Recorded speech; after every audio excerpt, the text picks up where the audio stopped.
Hello friends, welcome to high universal Shammi channel. ఇవాళ అయితే ఎంతో సింపుల్గా ఇంట్లో వండుకునే పాలు మరియు ఆనపకాయ కర్రీ వండేద్దాం రండి. ముందుగా కట్ చేసిన ఉల్లిపాయలు ప్యాన్లో కుక్కర్లో నూనె వేసుకొని ఆనియన్స్ ఫ్రై చేసుకుందాం. నేనైతే పాలు కాచి పెట్టుకొని పక్కన పెట్టుకున్నాను చల్లారేదాకా. ఇంతలో ఆనియన్స్ అయితే బాగా దూరగా వేయించుకున్నాను ఫ్రెండ్స్. ఇది ఎండాకాలంలో చాలా మంచిది. కడుపులో అజీర్ణం కానీ గ్యాస్ కానీ ఉన్న వాళ్ళు ఖచ్చితంగా weekly two to 3 times fry చేస్తూ ఈ వంటని తింటూ ఉండాలి.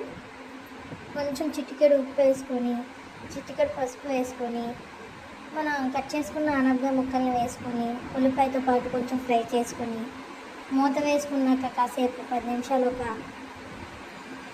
మగ్గు వచ్చేంత వరకు పెట్టి మళ్ళీ తీసుకొని రుచికి సరిపడంత ఉప్పు వేసుకున్నాం. నార్మల్గా ఆనపకాయ కర్రీ వండుకున్నట్టు వండేసుకొని చాలా సింపుల్గా ఆయిల్ చాలా తక్కువ వేసుకొని లైట్గా, అంటే మరీ మన టేస్ట్కి సరిపడంత కారం వేసుకోవద్దు, ఎందుకంటే ఆనపకాయ పాలు కదండి, కొంచెం నార్మల్గానే తినాలి. దీంతో పాటు రోటీ కాంబినేషన్ అయితే ఇంకా బాగుంటుంది. నేను రైస్లో కూడా తీసుకుంటాం. మరి నేను వండుతున్న కర్రీస్ ఎలా ఉన్నాయి ఏంటి, నెక్స్ట్ కర్రీ ఏం కావాలో నా కామెంట్లోకి వచ్చి కామెంట్ చేస్తే నేను మీకు కావాల్సిన కర్రీస్ వండి వీడియోస్ అనేవి పోస్ట్ చేస్తూ ఉంటాను ఫ్రెండ్స్. వీడియోలో చూస్తున్నట్లయితే నేనైతే ఆనపకాయ ముక్కలు బాగా మగ్గిపోయి కారం వేసుకొని మరి కలుపుకొని మళ్ళీ మూత వేసుకున్నాను. అండ్ నెక్స్ట్ లాస్ట్లో అయితే నేను పాలు వేసుకుంటున్నాను. ముక్కలు బాగా మగ్గిపోయినాయి అని తెలిసాక. మన ఛానల్ని ఫస్ట్ టైం చూస్తున్న వాళ్ళు ఎవరైనా అయితే సబ్స్క్రైబ్ చేయండి, లైక్ చేయండి, ఫాలో చేయండి. సింపుల్ హోమ్ రెమెడీస్తో మీకు కావాల్సిన వంటకాలు ఈ సమ్మర్లో కూల్గా పొట్టకి చాలా మంచి చలవ చేసే కర్రీస్ అని నేను వండుతూ ఉంటాను. మన ఛానల్ని మనం ఫాలో చేయండి.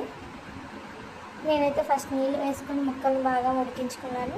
ఉడికిపోయాయని తెలిసాక నీళ్ళు కొంచెం ఇంకిపోతున్నప్పుడు కాచి చల్లారి పెట్టుకున్న పాలను తీసుకొని ఇందులో అయితే యాడ్ చేసుకుంటున్నాను. నేను చాలా తక్కువ క్వాంటిటీతో చూపిస్తున్నాను ఫ్రెండ్స్, చాలా తక్కువ క్వాంటిటీ అనేది చూపిస్తున్నాను, ఎందుకంటే టేస్ట్ అనేది అక్కడే కుదురుతుంది తక్కువ క్వాంటిటీతో. ఇప్పుడైతే కొత్తిమీర తీసుకొని కొత్తిమీర కడిగి ముక్కలు చేసుకొని కొత్తిమీర వేసుకున్నాక గార్నిష్ చేసుకొని తినిపేసుకోవడం. అంతే simple. Thank you for watching. Bye.